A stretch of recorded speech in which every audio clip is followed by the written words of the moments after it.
ہر شخص کے سامنے کامیابی کا کوئی نہ کوئی معیار ہے. ہمارے ذہنوں میں کامیابی کے معیارات ہیں. زیادہ دولت ہو جائے کامیابی ہے. ہم عام طور پر یہ نہیں سوچتے یہ دولت حرام سے آئی ہے یا حلال سے آئی ہے. والعصر ان الانسان لفی خسر الا الذین آمنوا وعملوا الصالحات وتواصوا بالحق وتواصوا بالصبر.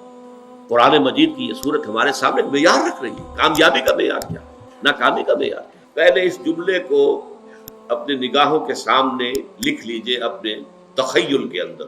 اگر یہ چار چیزیں ہیں تو انسان کامیاب, چاہے مفلس ہو, علاش ہو, دنیا میں اس کو کوئی جاننے والا نہ ہو, کوئی پہچانتا نہ ہو.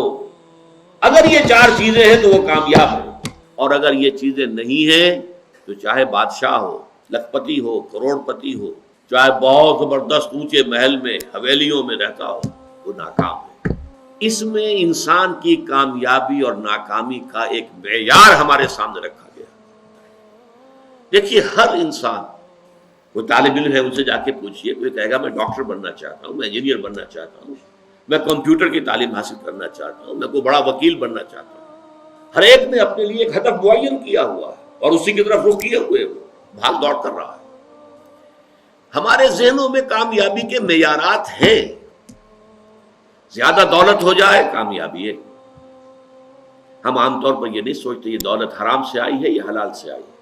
جیسے کہ قارون جب نکلا تھا اپنے پورے شان و شوکت کے ساتھ, تو اس کی قوم کے لوگوں نے کہا تھا کہ یہ تو بڑا خوش نصیب انسان ہے. کوئی بڑی لمبی سی, چمکیلی سی, بھڑکیلی سی کار آپ کے قریب سے گزرے تو ایک دفعہ تو اعصاب کے اندر ارتعاش ہوتا ہے. ہم متاثر ہوتے ہیں, اپنے ماحول سے متاثر ہوتے ہیں. اور اس میں پھر یہ کہ ہمارے جو تصورات ہیں کامیابی اور ناکامی کے, اگرچہ اول تو ہے ہی نہیں ہمارے سامنے یہ تصور کامیابی کیا ہے ناکامی کیا ہے, لیکن اگر ہو بھی تو ڈاواں ڈول ہو جاتے ہیں, ہم متاثر ہو جاتے ہیں, اس ماحول کا اثر لیتے ہیں, قبول کرتے ہیں. تو پہلی بات تو یہ کہ کامیابی ان چار چیزوں کے حوالے سے ہے. یہ ہے تو چاہے کوئی غریب ہے. حضور نے فرمایا کچھ لوگ ایسے بھی ہوتے ہیں جو کسی محفل میں بار نہیں پا سکتے, کہیں وہ سفارش نہیں کر سکتے, ان کی یہ حیثیت ہی نہیں کہ کہیں جا کر سفارش کریں. کوئی انہیں رشتہ دینے کو تیار نہیں ہوتا. غریب ہے, مفلس ہے, خلاش ہے, کوئی حیثیت نہیں. لیکن اللہ کی نگاہوں میں ان کا مقام وہ ہے کہ اگر وہ کہیں بھولے سے بھی کوئی قسم کھا بیٹھے تو اللہ تعالیٰ ان کے قسم کی لاج رکھے گا. مفلس ہونا, خلاش ہونا, گمنام ہونا, اس میں کوئی حرج نہیں. اگر ایمان ہے, عمل صالح ہے, تواصی بالحق ہے, تواصی بالصبر ہے, اگر یہ چیزیں ہیں تو ظاہر بات ہے کہ پھر انسان کی کامیابی. کتنے ہی صحابہ تھے حضور کے جنہیں فقراء کہا جاتا ہے, جو اصحاب صفہ تھے, خاص طور کھانے پینے کے لیے کچھ نہیں. کسی وقت کوئی صدقہ کو آ گیا, کچھ مال کسی نے بھیج دیا انصاری نے, تو کچھ کھا لیا, ورنہ نہیں. پڑے ہیں در پر. حضور کی صحبت اور علم یہی وجہ ہے. حضرت ابو ہریرہ اصحاب صفہ میں سے تھے, حالانکہ سن 7 ہجری میں ایمان لائے.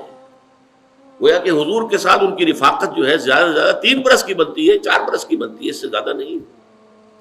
لیکن سب سے زیادہ کثیر تعداد میں احادیث انہی سے مروی ہیں. 24 گھنٹے بھی وہی پڑے, نہ کوئی کاروبار ہے, نہ کوئی دھندا ہے, نہ کوئی دکان ہے, نہ کوئی اور محنت مزدوری ہے. اور وہ فرماتے ہیں خود کہ بسا اوقات ایسا ہوتا تھا کہ کئی وقت کے فاقے کی وجہ سے مجھ پہ بے ہوشی طاری ہو جاتی تھی. تو لوگ آتے تھے اور میری گردن پر اپنا پاؤں رکھتے تھے. وہ سمجھتے تھے کہ اسے مرگی کا دورہ پڑا ہے, حالانکہ مجھے بے ہوشی ہوتی تھی فاقے کی وجہ سے. یہ کیفیت تھی. لیکن کیا وہ ناکام تھے؟ نہیں. کامیابی اور ناکامی کا فرعون وہ کامیاب نہیں تھا, ناکام تھا. نمرود کامیاب نہیں تھا, ناکام تھا. قارون کامیاب نہیں تھا, ناکام تھا. گویا کہ کامیابی کا معاملہ دولت سے, جائیداد سے, دنیاوی وجاہت سے, دنیاوی اقتدار سے, کسی شے سے متعلق نہیں ہے. کامیابی کا تعلق اگر ہے تو وہ ایمان اور عمل صالح اور تواصی بالحق اور تواصی بالصبر سے.